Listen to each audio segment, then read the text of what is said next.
Well, it has been a long day of travel, but welcome back to the channel and welcome to New York City.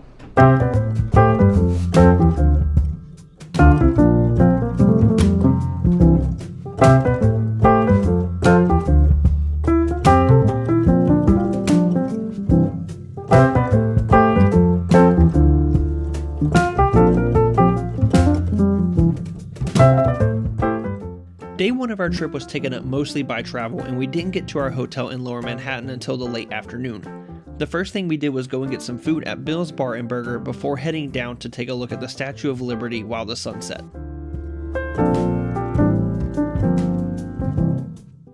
We really didn't know what to do with the rest of our night, so we did what everyone does when you go to New York. We went up to Times Square, and then we took a look at some of our favorite sites like the Radio City Music Hall sign and the NBC Studios sign at 30 Rock. When I saw the Lego store on 5th Avenue, I had to stop in because long-term viewers of the channel will know I am a huge Lego fan and I love Lego cars. We walked up to Rockefeller Center to see the people skating, and then we heard there was a show going on at Saks Fifth Avenue, and turns out there was a huge lights and fireworks display and Elton John was actually performing. We were super tired from our long day of travel, so we went back to our hotel after that.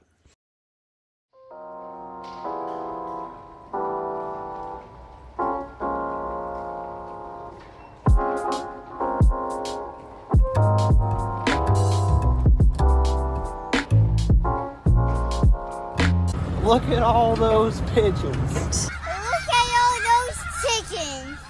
After our delicious Starbucks breakfast, which we shared with about 1 million pigeons, we headed up to Central Park.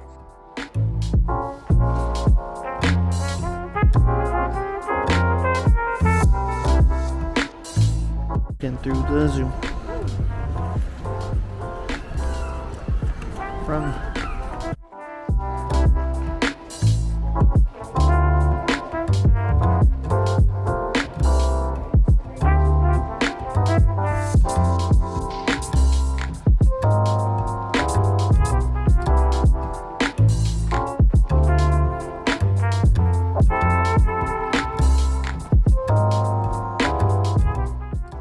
Going to the Central Park Zoo was something I had never done before, and it was a relatively inexpensive way to kill an hour or two, and also this jungle room got us away from the freezing cold temperatures because it was about 1 million degrees in there. It reminded me of being back home in Florida during the summertime.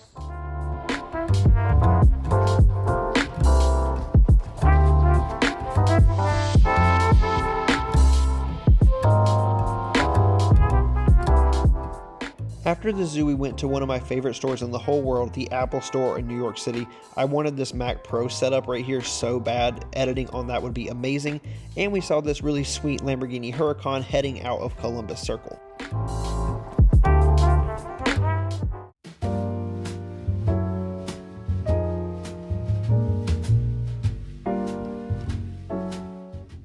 For lunch, we went to the Turnstile Underground Market, which was right underneath Columbus Circle, connected to the 59th Street substation. Down here, there were tons of options for food, and we ended up getting some food from Down Under Premium Coffee. They had some delicious prosciutto mozzarella sandwiches, and we got some frappuccinos as well. The food was amazing, and there were so many other options that I wanted to try also.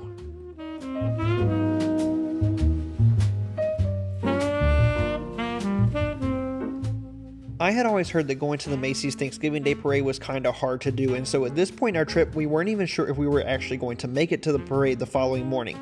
So the night before, they actually do a balloon inflation where you can come and see all the floats and the balloons before the parade. Since we weren't even sure if we were going to make it to the parade, we thought this was a good option just in case we missed it. The balloons always look huge on TV, but you really can't appreciate the size of them until you're standing next to them. Some of them are 100 feet long and like 50 feet tall. They are absolutely massive in real life.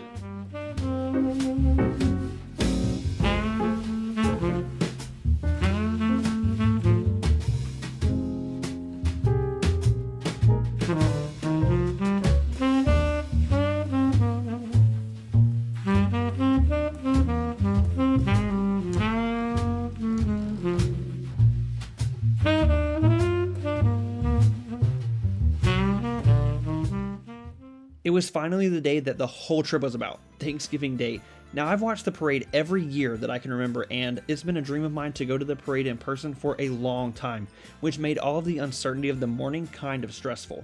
I've always heard that going to the parade is really hard to do. Some websites will tell you that you need to get there at like 5 a.m., even though the parade doesn't start at like 9:30, to claim a spot. And it was also hard to tell where we would actually be allowed access to along the parade route.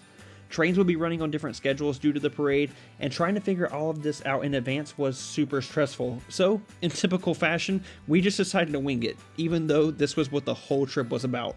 We woke up at about 7 a.m. and hit up the Starbucks around our hotel before taking the 1 train at South Ferry at about 7:30. This was the stop closest to our hotel, and it was the first stop on the line. This was awesome for us because it meant that no one was on the train yet. As the train headed north, it quickly filled up, and we were really glad that we chose a hotel down in Lower Manhattan, so subway access was no problem for us. We got off at the Columbus Circle stop where we had the lunch the other day and headed down Central Park South. We found a pretty empty spot along the sidewalk and just waited for the parade to start. It wasn't stressful at all. We got to the parade around 8 o'clock and we only had to wait about an hour and a half for the parade to start. I highly recommend this plan to anyone wanting to see the parade in person because it worked out really well for us. Seeing the parade in person was truly an awesome experience, but you do miss out on the commentary and performances that you get to see when you watch it on TV, so I recommend recording it and watching it back later so you don't miss any of that. We were able to stream the parade on Hulu on our phones, so we didn't miss any of that while we were actually at the parade, but when you see the parade in person, unless you're one of the lucky people in Herald Square, only the marching bands are performing as they go by. You still get to see all the awesome floats and you still get to admire the huge balloons as they go by, but you don't get to see any of the performances. If you are a fan of watching the parade every year, you should definitely go see it in person at least once. It's really not that hard to do, and you can even make the trip on a decent budget. Everything I have heard about going to the parade has made it seem so ridiculous to try and do, and it almost made me not take this trip at all. Heck, it almost made me not even go to the parade after we were already in New York. But it wasn't hard to do. It wasn't stressful. It was really easy. The most stressful part was actually trying to leave the parade, but the pressure's really off at that point. You're not trying to make it to the parade on time, so it wasn't a big deal. There's just something about being in the middle of it all that is an indescribable feeling. You kind of know that the whole country is watching the parade and you're in the middle of all of it. It's an amazing experience. You should definitely go if you are a fan of the parade.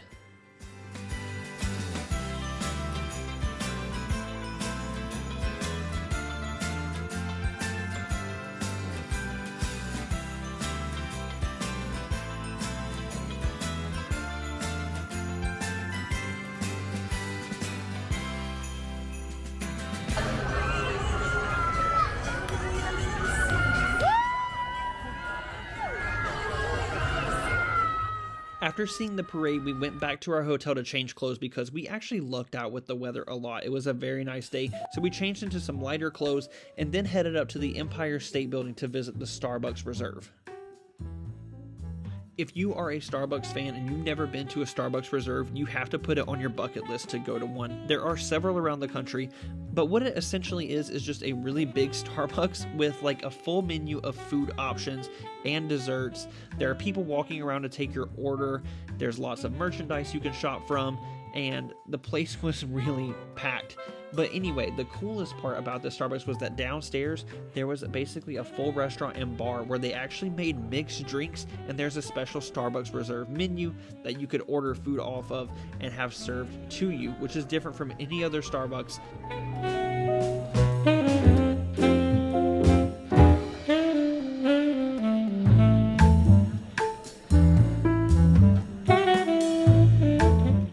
For the rest of the day, there wasn't a lot of stores and restaurants open because it was Thanksgiving, so we hit up this little market and got some food and just looked at what they had, and then we went back to Rockefeller Center to see the tree because it was covered in scaffolding when we were there before. While we were there, we saw this awesome guy dancing his heart out. He was in his own little world. It was so much fun to watch him. We spent the rest of our day pretty much just wandering around uptown until we got dinner, and then after that went back to the hotel. Again, we had been going all day and we were really tired and ready to crash.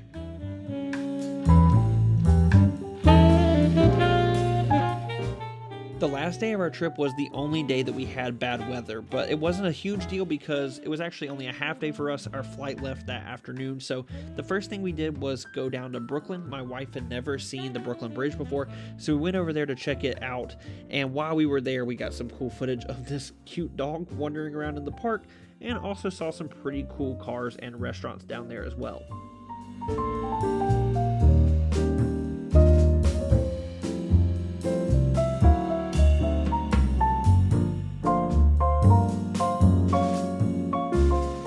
Of course, I had to hit up one more Lego store before we left. I didn't know there were two of them, so when we saw the second one, of course I had to go in and check it out.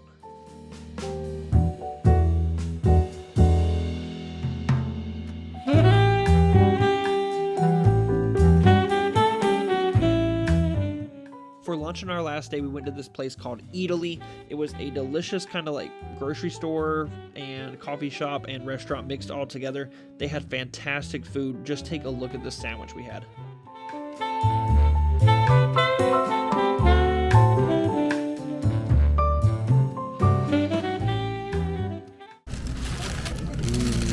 Look at that.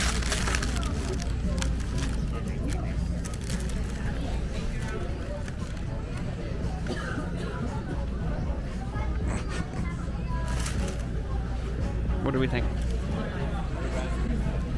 That was pretty much it for this trip. The last thing we did was go to Macy's on Black Friday, which definitely was an experience. But anyway, guys, I want to thank you so much for watching this video and checking out my channel. If you did enjoy the video, please give it a thumbs up. It really helps other people find it. If you enjoy travel, motorcycle, and car content, consider subscribing to my channel. It really means a lot to me that you do so. And hit the notification bell so you don't miss any future uploads.